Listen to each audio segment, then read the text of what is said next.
Hello, everybody. Thanks for tuning in to Tammy's Channel Chats. Good to see you again. I've got more questions here to address to our guides. I'm Tammy Langowski. I'm an intuitive advisor to your questions, clairaudient and clairvoyant. And if you're interested in having a session with me, you can contact me through my website, my contact form there. And also on social media, lots of channeled messages and such. Tammy's Intuitive Services for that on Instagram, TikTok, and Facebook. All right, so anyway, let's address some of these questions that we got. So continuing on with some really great kind of spirit questions and just spiritual questions in general. This question is, do good and bad spirits exist? So I am tuning into my guides to channel information to these questions. And so let's pose that question, guides. Do good and bad spirits exist? There are different levels of spirit. Some are very neutral and equally equal, somehow they're telling me. Others have a lower vibration, and some vibrate very high. So when we ask, do good and bad spirits exist? Yes. Because again, there are lower evolved vibrations, which you would consider bad, is what our guides are saying, that have not that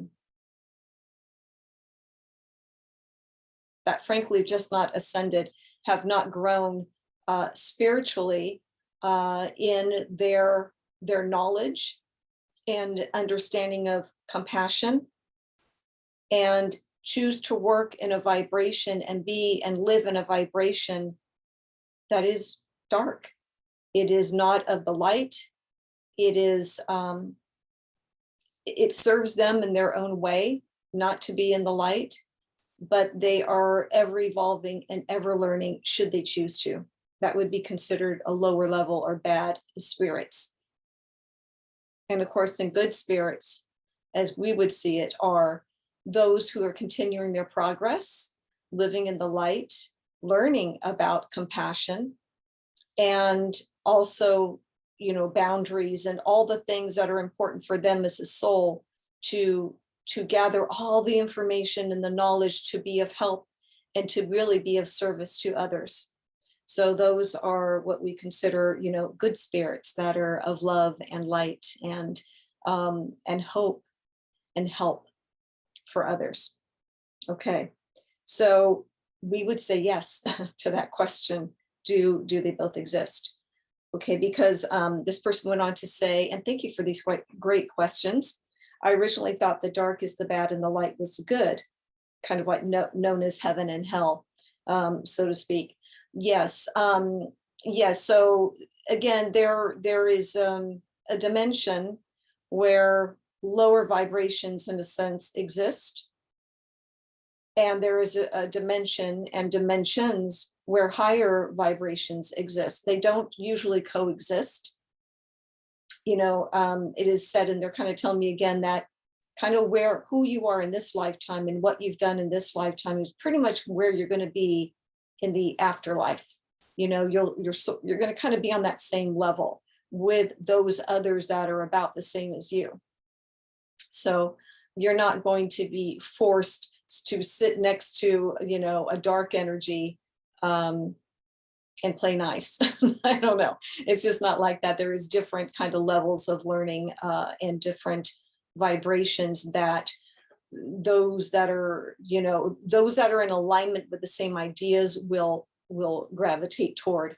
There is always help for those that are in the lower vibrations if they choose to get the help, basically. Okay, so all right, if the afterlife is all about love, then why do we need protection from bad spirits? So I kind of take that as, let's look at it this way. I guess if you're saying, if we're all on the other side and the afterlife is all about love, then why do we need protection from bad spirits? I guess two ways to look at it, in the afterlife or here on the earth. And so we'll say, if this is all where we're gravitating towards it, we're on the other side. Okay, in the afterlife guides. If it's all about love, then why would we need protection? You're not needing protection per se, they're saying. You just simply will choose not to be vibrating with that same energy, that same vibration of that lower vibration. So it is not so much about protection. If there are negative spirits transcending in some way after they leave their body, it's not like you need protection. The afterlife is love. The afterlife is love. Most of you are going to be graduating to that, but there are different levels that vibrate on a lower spectrum. I'm going to call it a spectrum. Kind of came in that way. So in this lifetime, is there these bad spirits? Yeah, because again, it doesn't have anything to necessarily do with heaven, those don't necessarily have anything to do with heaven, those lower vibrations. So you're still going to be in wherever you want to be, basically, where you're putting your thoughts, how do you live your life? That is going to be in the light of God, right? In the light of source, a higher vibration. In this life, protecting from bad spirits is just really, working on your own higher vibration, your meditation, your protection, how you live your life. Are you helping others? Are you compassionate? Are you also taking care of yourself, whether it's physically, mentally, and knowing your boundaries? Then you don't really need to have to worry so much about protection from the bad spirits. So-called bad spirits might be attracted to those who are really in a place where they're not helping themselves, or there's a very strong addiction that we're not getting help for. It can be a bit of a magnet for that. Doesn't mean it's always the case that they're always going to be, hanging around. Okay. Do spirits get tired of their environment? I like that. Okay. Living in the light or vice versa. Do spirits get tired of? No. My guys just said no. There's so much to do. There's so much to do. If we're going to look at the typical heaven, right? Being in heaven is very much as it's a vibrational dimension that is very similar to where you are now, but without all the ego, without all the pain, without all that bad stuff. So heaven is going to be, the place of rest and restoration, and ever evolving and learning, and also getting to do the things that you want to do. So they're telling me again, a reminder that when you're in spirit, the energy of spirit, you could be wherever you choose to be. So when you say, do spirits get tired of their environment? If we were to get tired of it in heaven, we'll say we can simply go visit anything here, even on the earth, that we never got to visit, or create some experience in heaven that we've always wanted to do, or go visit other lifetimes, other planets, and so forth. So really, there's a variety of things to do, just kind of like there is here, if somebody really had the freedom to go and do whatever they want to do. Okay. So I want to get to the other part of that, living in the light or vice versa. So if those are on the lower dimension guides, do they ever get kind of tired of their environment?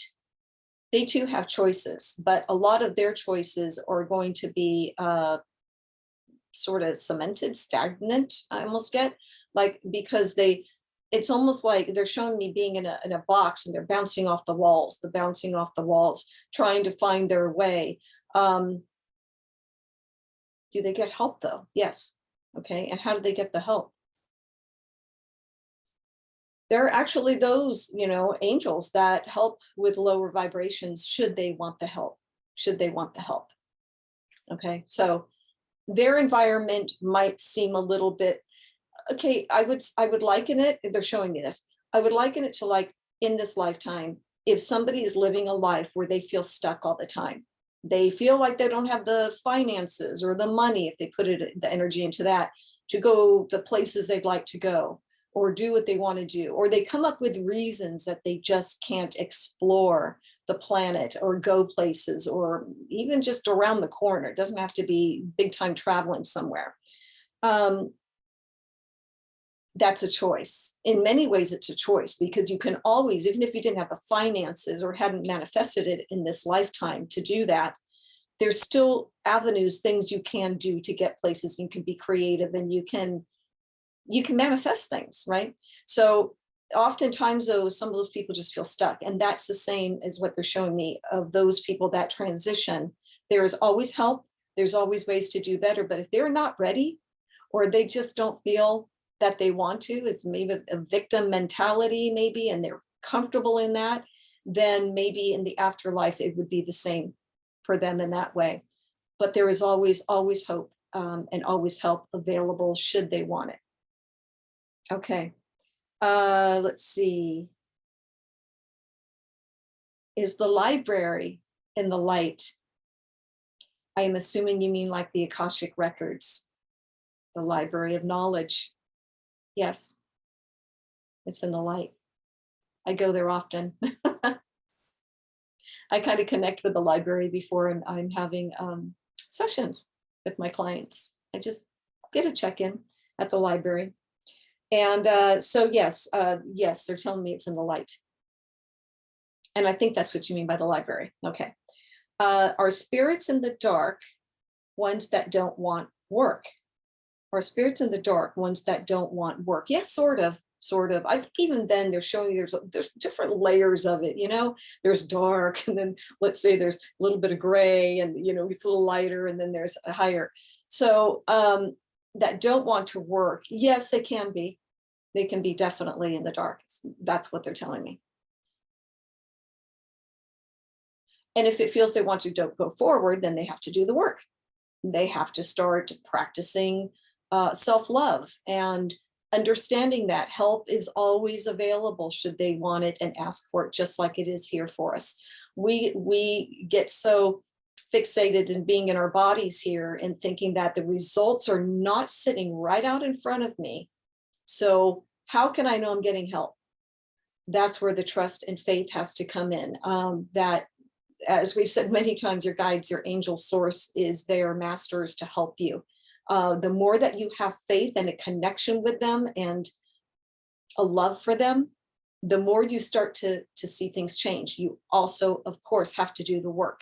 You are on the planet to do the work.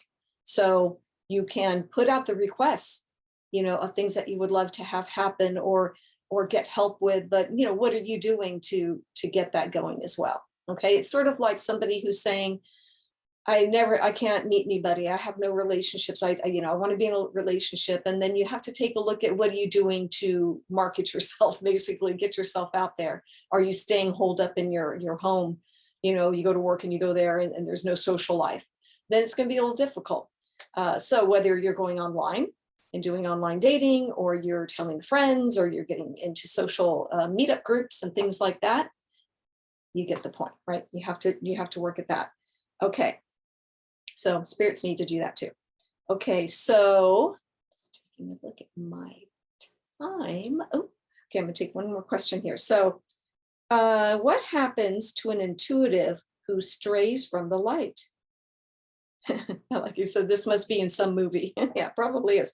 Okay, what happens to an intuitive who strays from the light? Wow, aren't they learning something different? So like I just said.